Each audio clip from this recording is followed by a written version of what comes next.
श्री शिव महापुराण रुद्र संहिता पार्वती खंड अथाष्टादशोऽध्यायः। कामदेव द्वारा असमय में वसंत ऋतु का प्रभाव प्रकट करना, कुछ क्षण के लिए शिव का मोहित होना, पुनः वैराग्य भाव धारण करना। ब्रह्मवाच तत्र गत्वा स्मरो गर्भे शिव माया विमोहितः मोहसमधोश्चादौ धर्मं विस्तारयन् स्थितः। ब्रह्मा जी बोले, शिव जी की माया से मोहित होकर वह महाभिमानी तथा मोह उत्पन्न करने वाला काम शिव जी के समीप जाकर वसंत ऋतु के गुण धर्म को फैलाता हुआ वहां स्थित हो गया। वसंतस्य च यो धर्मः प्रससार च सर्वतः तपस्थाने महेशस्योषधीप्रस्थे मुनीश्वर। हे मुनीश्वर, वसंत का जो प्रभाव है वह महेश के तप स्थान औषधि शिखर पर सभी ओर फैल गया। वनानि च प्रफुल्लानि पादपानां महामुने आसन विशेषतस्तत्र तत्प्रभावान् मुनीश्वर। हे महामुने, हे मुनीश्वर, वहाँ उसके प्रभाव से पादपों के वन विशेष रूप से पुष्पित हो उठे। पुष्पाणि सहकाराणां शोकवनिकासु वेदसुस्मरो दीपकराणि सुरभिन्यपि कैटवाणि च पुष्पाणि भ्रमराकलितानि च बभूवुर्मदनावेशकराणि च विशेषतः। अशोक की वाटिकाओं में सहकारों के कामोद्दीपक तथा सुगंधित पुष्प विराजने लगे। भंवरों से घिरे हुए कुमुद के पुष्प विशेष रूप से काम वेश को बढ़ाने वाले हो गए। सुकामोद्दीपनकरं कोकिलाकल पूजितम आसीदति सुरम्यं हि मनोहरमति प्रियम। उस समय कोयलों का कलरव काम को अत्यधिक उद्दीप्त करने वाला सुरम्य, मनोहर और अति प्रिय हो गया। भ्रमराणां तथा शब्दा विविधा अभवन् मुने मनोहराश्च सर्वेषां कामोद्दीपकरायपि चन्द्रस्य शिव विशदाकान्तेर्विकीर्णा हि समन्ततः कामिनां कामिनीनां च दूतिका इव साभवत्। मानिनां प्रेरणायासीत् तत्काले कालदीपिका मारुतश्च सुखः साधो बभौ विरहिणो प्रियः। हे मुने, भंवरों के अनेक प्रकार के शब्द होने लगे जो सबके मन को हर लेने वाले तथा काम वासना को उत्तेजित करने वाले थे। चंद्रमा की मनोहर ज्योत्सना चारों ओर फैल गई। वह कामियों तथा कामिनियों की दूती के समान हो गई। वह ज्योत्सना मानी जनों को रति आदि के लिए प्रेरित तथा रति काल को और भी उद्दीप्त करने वाली थी। हे साधो, उस समय विरही जन के लिए अप्रिय सुखकारी वायु बहने लगी। एवं वसंत विस्तारो मदनावेशकारकः मनौकसां तदा तत्र मुनीनां दुस्सहोत्यभूत्। इस प्रकार कामावेश को बढ़ाने वाला वह वसंत का विस्तार वहाँ वन में रहने वाले मुनियों के लिए भी अत्यंत असह्य हो गया। अचेतसामपि तदा कामासक्तिर्भून्मुने सुचेतसां हि जीवानां सेति किं वर्ण्यते कथा। एवं चकार मधु स्वप्रभावं सुदुस्सहं सर्वेषां चैव जीवानां कामोद्दीपनकारकः। हे मुने, उस समय जड़ पदार्थों में भी जब काम का संचार होने लगा, तब सचेतन प्राणियों की कथा का किस प्रकार वर्णन किया जाए। इस प्रकार सभी प्राणियों के लिए काम को दीप्त करने वाले उस वसंत ने अपना अत्यंत दुस्सह प्रभाव उत्पन्न किया। अकाल निर्मितं तात मधुर्वीक्ष्य हरस्तदा आश्चर्यं परमं मेने सलीलात्तनुः प्रभु। हे तात, तब अपनी लीला के लिए शरीर धारण करने वाले प्रभु शंकर ने असमय में उस वसंत के प्रभाव को देखकर इसे महान आश्चर्य समझा। अत लीलाकरस्तत्र तपः परम दुष्करम तथाप स वशीषो हि हरो दुख हरः प्रभुः। इसके बाद लीला करने वाले तथा दुख हरण करने वाले परम संयमी प्रभु शिव परम दुष्कर तपस्या करने लगे। वसंते प्रसृते तत्र कामो रति समन्वितः चुष्टं बाणं समाप्रश्य स्थितस्तद्वामुपाश्रितः स्वप्रभावं वित्तस्तार मोहयन् सकलान् जनान् गत्यायुक्तं तदा कामं दृष्ट्वा को वा न मोहितः।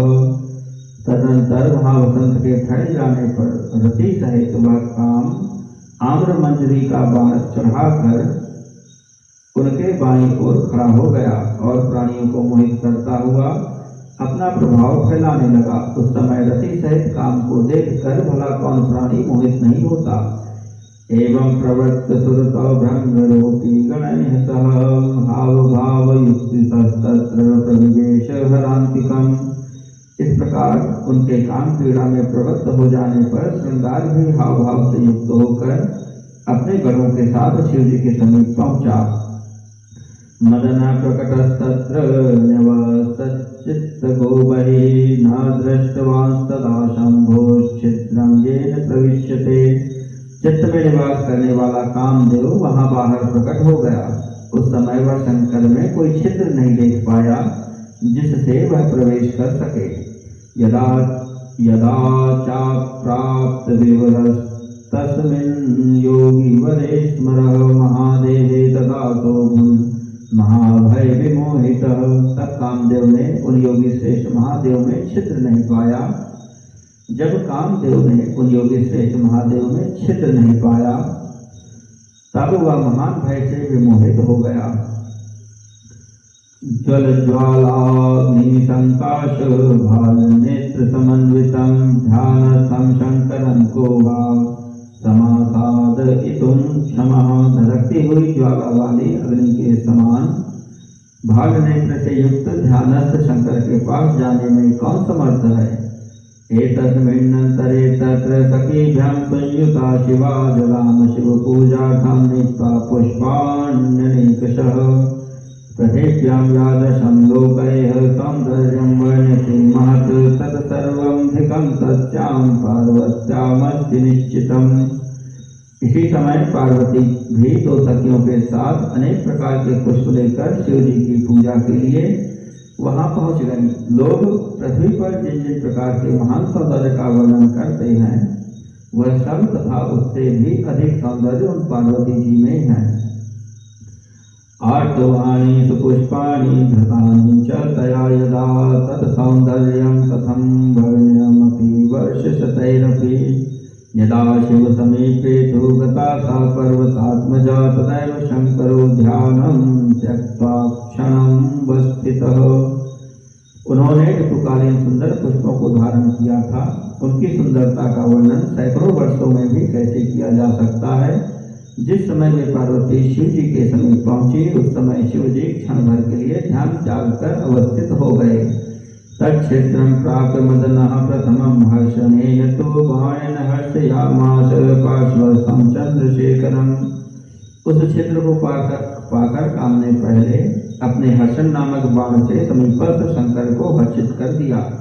श्रृंगारैश्च तदा भावैः सहिता पार्वती हरं जगानुकाम साहाय्ये मुने सुरभिना सह। हे मुने, उस समय पार्वती भी श्रृंगार एवं भावों से युक्त होकर मलयानिल के साथ मानव काम की सहायता करने के लिए शिव के सन्निकट गई हुई थी। तदैवाकृष्य तच्चापं रुच्यर्थं शूलधारिणः द्रुतं पुष्पशरं तस्मै स्मरो मुञ्चत् सुसंयतः। उसी समय कामदेव ने शूलधारी शिव को पार्वती में रुचि उत्पन्न करने के लिए अपना धनुष खींचकर शीघ्र ही बड़ी सावधानी से उन पर पुष्प बाण छोड़ा। यथा निरंतरं नित्यमागच्छति तथा शिवं तं नमस्कृत्य तत्पूजां कृत्वा तत्पुरतः स्थिता।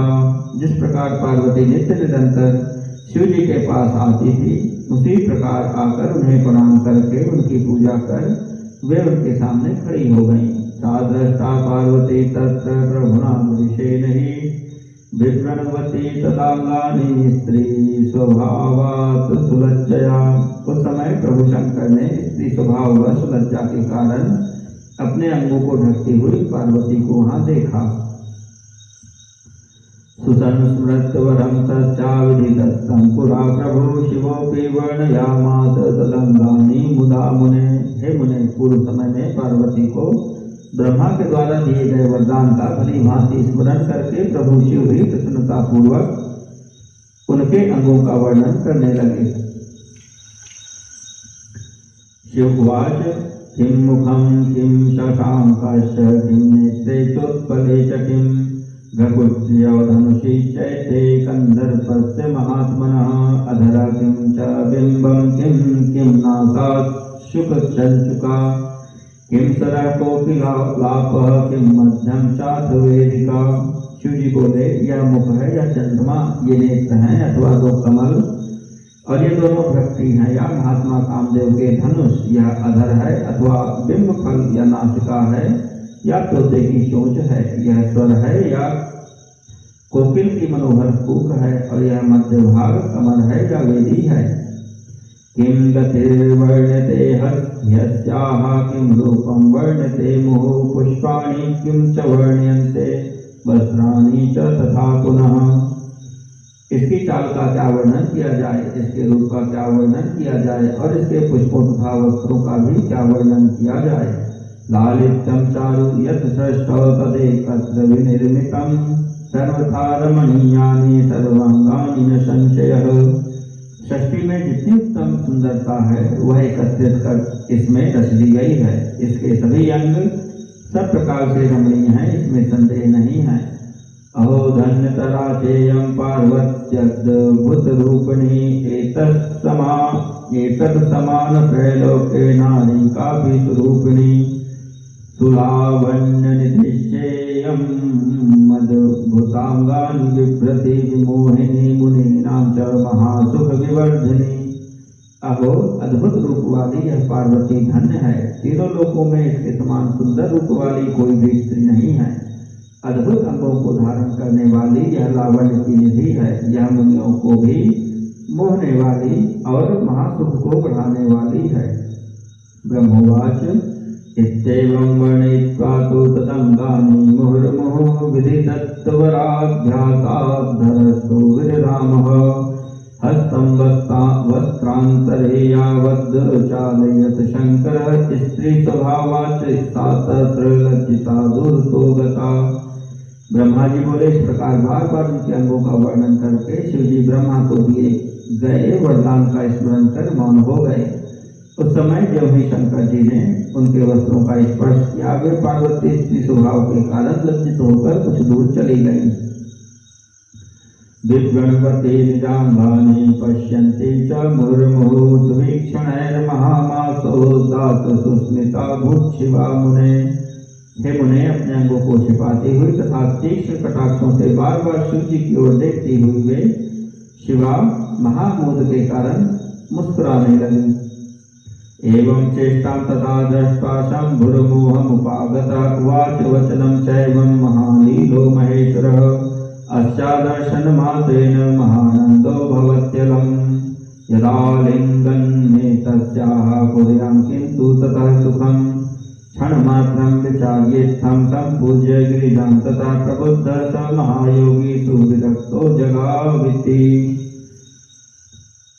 उनकी चेष्टा को देखकर शंकर जी मोह में पड़ गए और तब महान लीला करने वाले महेश्वर ने यह वचन कहा, जब इसके दर्शन मात्र से इतना अधिक आनंद प्राप्त हो रहा है, तब यदि मैं इसका सामीप्य प्राप्त करूं तो कितना सुख प्राप्त होगा। इस प्रकार क्षण भर विचार कर गिरिजा की प्रशंसा करके वे महायोगी बोध युक्त हुए और विरक्त हो बोले, किं जातं चरितं चित्रं किमहं मोहमागतः कामेन विरक्तश्चाद्य भूत्वापि प्रभुरीश्वरः ईश्वरोऽहं यदिच्छेयं पराङ्गे स्पर्शनं खलु तर्हि कोऽन्योक्षमः क्षुद्रः किं किं नैव करिष्यति। यह कैसा विचित्र चरित्र हो गया, क्या मैं मोह को प्राप्त हो गया, प्रभु तथा ईश्वर होकर भी काम के कारण मैं विकार युक्त हो गया। मैं ईश्वर हूँ और यदि दूसरे के अंग स्पर्श की मेरी इच्छा है तो अन्य अक्षम तथा क्षुद्र पुरुष क्या क्या अनर्थ नहीं करेगा। एवं वैराग्यमासाद्य पर्यंका साधनम च तन् एवं वैराग्यमासाद्य पर्यंका साधनम च तत् वारयामास सर्वात्मा परेशः किं पतेतिह। इस प्रकार वैराग्य भाव को प्राप्त कर उन सर्वात्मा ने पर्यंक एवं आसन का परित्याग कर दिया, क्योंकि क्या परमेश्वर पतित हो सकता है। इति श्री शिव महापुराणे द्वितीयायां रुद्रसंहितायां तृतीये पार्वती खंडे काम कृत विकार वर्णनम नामाष्टादशोऽध्यायः।